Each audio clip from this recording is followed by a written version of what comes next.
David, Al, Laura, you've outdone yourself, really. Give a round of applause to these guys. This is a killer venue today. So I am very honored and humbled to be here today. I look out and see peers. I see many more people this year than last, and it's just a real testament to the space, and I'm just thrilled to be here today. So what I wanted to do was talk to you about two things: the journey that we've been on at the bank to build the team and build the capabilities, and then a deep dive into one area of the team, which is really built around predictive modeling and product building. I was here last year and I touched on this, this being the forward look of some product building that we're doing in the recruiting space. And I think I said last year, I'll come back next year and talk about some of the results if we haven't killed the project by then. We haven't killed the project. We've scaled the product, and we'll get a glimpse into that today. So David touched on this a little bit. Does anyone recognize this squiggly line? I'm told this is one of the most used graphics in startup pitch decks. I didn't choose it for that reason. I chose it because many of you have heard me talk about the wandering journey of my career, and I think the line is almost befitting of the trajectory and the wandering path of people analytics in a way. We tend to call it different things over time. We take sideways steps, we take forward steps. Sometimes it's two forward and one back, but it's always up. And that is always encouraging to me. And I think, again, looking out across the crowd here, there's many more in the space today than there have been in the past. And I look forward to seeing this line go up and up. So the latest step in my path has taken me to JP Morgan. JP Morgan is big. We have a lot of people. We have 250,000 people in over 60 markets. We hire about 70,000 a year. We touch many communities locally in the US as well as globally. And I think the opportunity to understand the workforce-related data at the bank and the decisions that are associated with those data is really the reason that I took the plunge and came back east from California to build the team. And it's been an incredible journey for the past 3 years for me. So one of the first things that we did when we built the team was to just kind of get a grounding kind of philosophy and statement around what we're doing and why we're doing it. And this is sort of forehead-slappingly obvious: people, data, decisions, outcomes. Operationalizing your team and kind of working within the HR ecosystem to stay true to these words and make them real is not so easy. But we've done that in many ways, and I'll talk about one of those ways that we've kind of affected outcomes by influencing decisions with signals derived from data out of predictive models that people have generated over the past number of years that we've taken a good hard look at. A question I get a lot is, what do you hire for? What kind of skills do you see in the space? Skills and the combination of skills is one of the first things that I looked at when I joined and that we continue to look at over time. Typically, we see people come to us from 4 different areas, and they're deep in one and good enough to be dangerous in more than one. You can read the bubbles for yourselves. I've yet to meet someone who has an advanced degree in mathematics, has spent time managing a tech stack, has also spent time at a top-tier strategy consultancy, and who goes deep in IO psychology or kind of team leadership sort of research. If you think you are one of those things, please come see me. Recruiters in the room might call that a purple squirrel. I call it a unicorn. But it's a combination of skills that we acknowledge that we need, and we look at roles on the team according to different blends of skill, and we create an operating model within our team to put people together that can complement one another and that can kind of bring their best to the different products at different levels of analytics that we have. When we first started in 2016, 2017, we looked across the bank and we looked for what's happening where. Activities are on the y-axis here. Where are we doing data management, engineering, platforming? Where are we doing reporting, dashboarding? Are we storytelling? Are we advising? And are we predicting? And we saw a little bit of many of these activities in many different places. And I'm a big believer in kind of lateral capabilities and being, as best you can, a little line of business and functionally agnostic to how you apply these capabilities to solve a problem. The problem statement will differ. The line of business context will certainly differ. But your ability to apply analytic rigor to a problem probably shouldn't differ. You probably need to throw platforming, reporting, exploration, interpretation, and maybe even predictive modeling at some of these problems. And if you can't bring that suite of tools to the table, I think you're probably shortchanging yourself and your clients a little bit, depending on how kind of big and broad you want to go. So we sought to centralize people, skills, and teams according to these capabilities, and we built teams around them. So the foundation is, as you might expect, really around data engineering, platforming, securing, hosting your data, keying into our data strategy, partnering with our workforce technology team to build the platforms to centralize, ingest data in a lake, create the right kind of security permissions, and to make sure that our roadmap is comporting, you might say, with the workforce technology and broader corporate technology roadmap. The second layer is around your ad hoc reporting response, your dashboarding, your interactive business intelligence, ClickView, Tableau. We do a lot of building in those tools. And the interpretation of metrics, data, and signals is where you kind of start to see coming out in your third layer.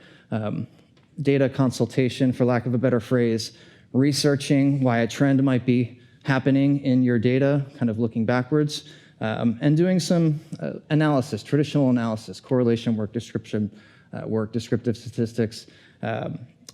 These typically are projects that are shorter in duration. You don't need to build a model to kind of get an inference on which way the wind might be blowing from the perspective of recruiting trends or promotion trends. And you may not need to predict something to give your stakeholders a quick answer in 2 weeks versus a 99.9% answer in 2 months from a more predictive perspective. So we like to take that third layer into consideration when we're getting requests. And data science, AI, ML, modeling, this is at the top of the pyramid, not in terms of importance. You can answer different questions at different layers. We tend to have smaller amounts of work in this bucket, much kind of bigger, more complex, longer in duration. And our data scientists tend not to get pulled as much anymore into the third layer and the second layer, which was happening a little bit too frequently early on in our journey, because they can get data, they can interpret it, they can apply statistical rigor to it, and they can kind of predict, and the good ones can tell stories and not just wear their lab coats and be banging away, hands-on keys, spinning up code.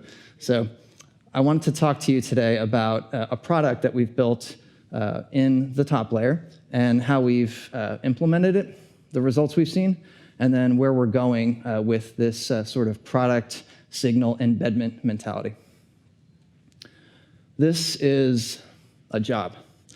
This is a private banker job. We hire for private bankers hundreds of times a year. Other jobs we hire for thousands of times a year. If you apply to this job, you will be one of many.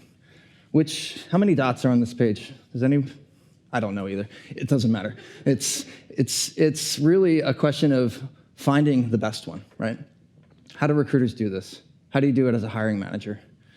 Do you know if you have 100 or 1,000 to work with? You don't know. You might know. You might think you know. But can you cut through the volume quickly?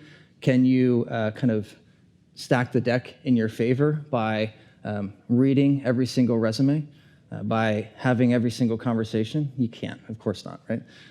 So one amongst many, it's a volume problem that takes time, it costs money, it, done incorrectly, can cost kind of negatively from an experience standpoint, bad experience for a candidate, for a manager, for the recruiter themselves. And what we wanted to do was answer kind of the question around how to find high-quality people quickly. So this is sort of the problem scenario, and this is very loose decision chain. So it starts with applications. We get 3.4 million applications a year, 3.5 million a year at the bank, and we hire 70,000 people. That's a 2%, 50 to 1 problem. And for certain jobs, it's much larger and more difficult than that. So when we have that much volume and we need to have recruiters make good decisions quickly and pass, say, qualified candidates to managers for them to review, perhaps interview, and then in turn perhaps to make offers to, those decisions are trackable. We're an Oracle shop. We use Taleo as our interface. Any Oracle Taleo orgs out there? Do you love it? So, yeah. We're streaming this, right? We're going to edit this post? No, I'm kidding. Oracle's great. We have the ability to look at what recruiters are doing with candidates, whether they're passing them through, marking them as reviewed, and sort of the timestamps associated with that. So we can look at timing associated with decision making that more or less corresponds with each of these arrows. And we can also look through, from beginning to end, the conversion rates of candidates and whether they stay with the org. If they leave the org inside of 90 days, 180 days, 180 days for the job I just showed you and other kind of high volume roles is more or less a productivity breakpoint after you bring someone in, train them, put them kind of through an incubator probationary period, and then in some cases put them on the phone with customers in the call center or on the front desk in a branch as a teller. So this is the question. We contracted with our global head of recruiting, the HR leadership team on this question, and a few minutes ago we talked about kind of near-term and longer-term prioritization. We didn't just dive into this day one. We spent the better part of a few years doing, I'd say, shorter burst type studies of understanding the qualifications of people coming in, say, from campus programs and the effect that having a certain degree type or a certain GPA might have on their tendency to stay with the org, to be successful with the org. And there's a fair amount of myth busting that kind of came out of that. There was a fair amount of validation of what we suspected to be true that came out of that. And it really kind of shined a light on the ability to use analytics at the front end of the applicant sort of decision cycle and help to make better decisions. So that put a little bit of wind in our sails to kind of go at this with a little bit more industrial strength. And what we did was we built a number of models, machine learning models. We do this on a job-by-job basis. So we look at high-volume jobs that we tend to hire a lot of people into, and in some cases, jobs that have churn that is perhaps somewhere between to be expected and not so great. So high volume, high churn is more or less our starting point to look at jobs that are always in demand, that are right at the core of our business operating model, and that we think we can make an effect on with analytics. And what we wanted to do was basically stack the deck in our favor. We wanted to look at candidates who apply, what they say about themselves on paper, what they say about themselves in the applicant tracking system. We look at aspects of the manager who's hiring for the job, how long he or she has been a manager, the size of the team, the stability of the team, the performance of the team. So I think you can build or buy this kind of capability. We built ours because we believe that not only can we use the data that's coming in from applicants, but we know a lot contextually about the teams that they're joining and what's going on with those teams in ways that other vendors who have different types of data assets that they bring to bear don't have. So we chose to build this, and we built models by looking at 2.5, 3 years of historical data. We made very sure, and I could talk offline with those of you who are interested in talking about how we made sure that we I'll say debiased, not unbiased. We talked about that Friday, right? We debiased our models to make sure that we're making fair and accurate predictions based on decisions we've made over time, which generally speaking, recruiters at the bank tend to make good decisions. People tend to do well. They perform better than not. They stay longer than leaving early. And the composition of applicants applying to these jobs from a diversity perspective is quite mixed. And so we took all of this into account and built models that predict two things. One, is the candidate likely to be passed to the manager for review? Very simple, basic qualifications, right? Secondly, is the candidate likely to be hired and stay in his or her seat longer than 180 days? So basic qualifications and fit for shorthand, right? So we built two models and we normalize those two probabilities in a score that gets passed back to the recruiters through a nightly batch job web service into the Taleo front-end interface. So they can sort rank on candidates that might score 40 or 50 or 80. And we A/B'd this, and I'll talk a little bit about that, so that candidates who are scored well, let's see how fast they get through the process. Let's see if they're being converted at higher rates as compared to candidates who are also scored, but the recruiters don't see the scores. So some recruiters see the scores, others don't. That was our pilot kind of scenario, and we look at this over 90-day sprints.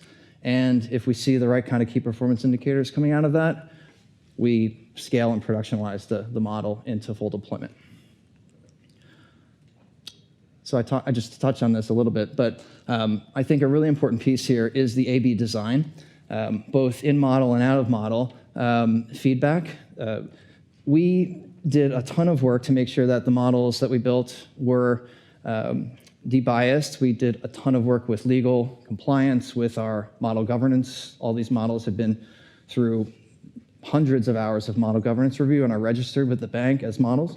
And we also built into the process a button for recruiters in their Taleo kind of workbook to hit if they look at a candidate and see that he or she is scoring well and the model doesn't quite think so, or the model says that they're great and the recruiter says, that's weird. You hit a button, it just forwards the application to our project manager, and we gather that over 2 weeks, and we sit down with those recruiters every 2 weeks and say, what's going on? Let's kind of go case by case. It reveals a lot about our own assumptions of the process. So one quick story is we had early on in the process a candidate who recruiters thought looked outstanding for a job, and the model gave him like a 22 out of 100, which is very low. And it turns out that this candidate applied at like 11:37 at night, and they were halfway through their application, and the job ran, and most of their data was not tied to the application. It was just some of the front-end Taleo screens. Their resume wasn't there, and when the job finished, it only graded the candidate on like a fifth of the data that other candidates got scored on.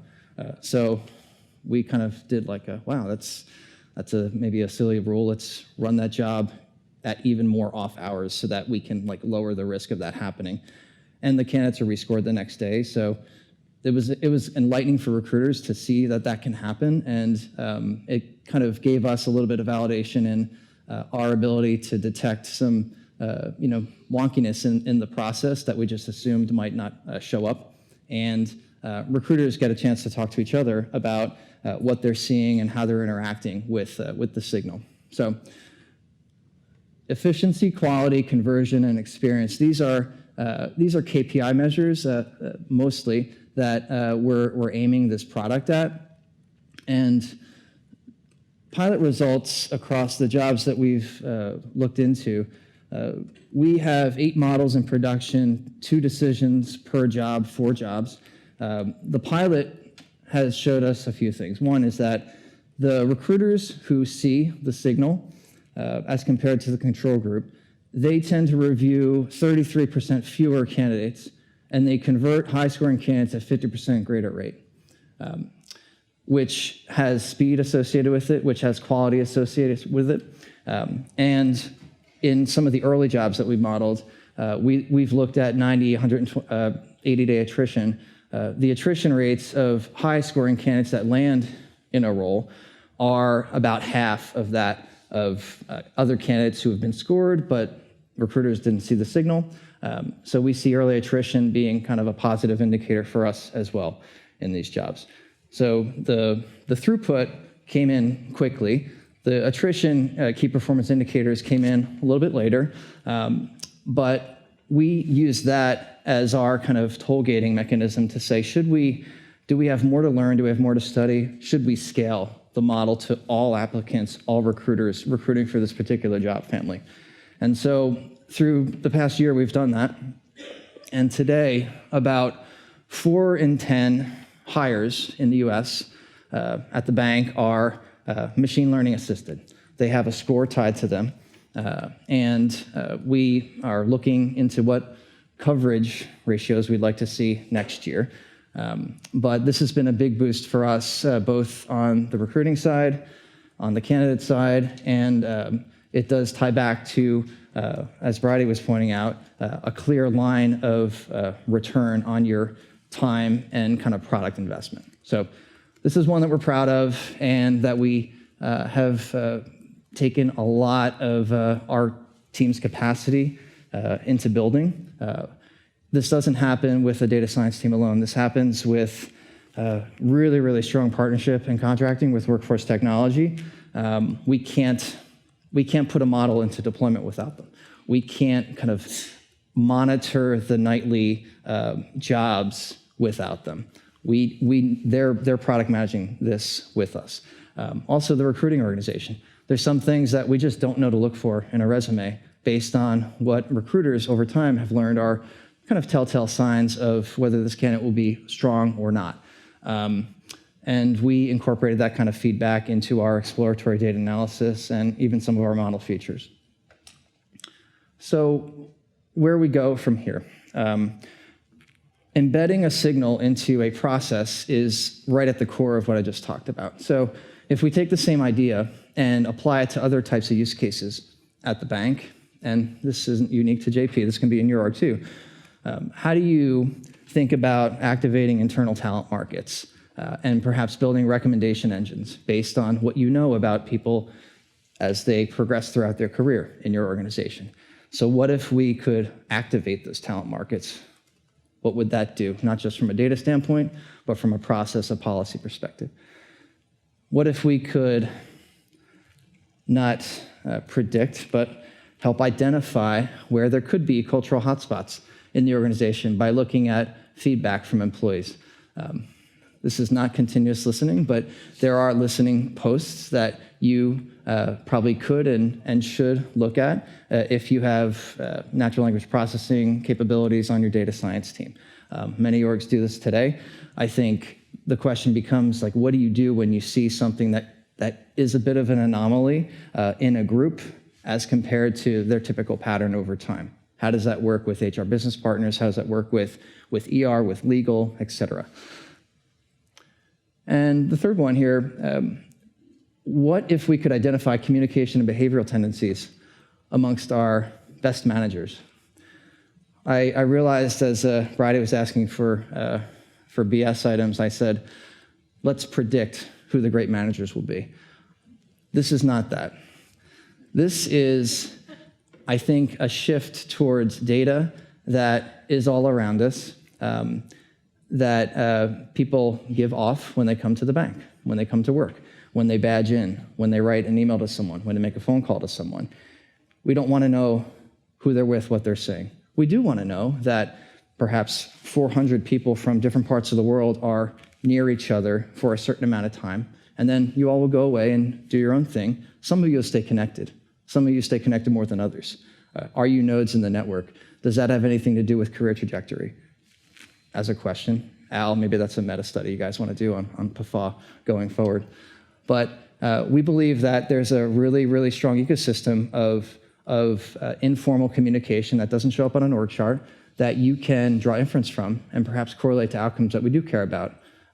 Promotion, leadership, training, staying in your seat attrition, et cetera. So there's a whole host of use cases that we're starting to frame up, and the point isn't to just frame them up because we think they're interesting. The point is to ask what if. And some of you heard me say this before. One of the best questions I know of to kind of decide on going down one path or another with your data science and your product aspirations is, not what might be interesting, but what would you do differently if you knew the answer? Would you actually materially change a process, a policy, a procedure? Would it affect the way a role operates, the way that people are incented or rewarded?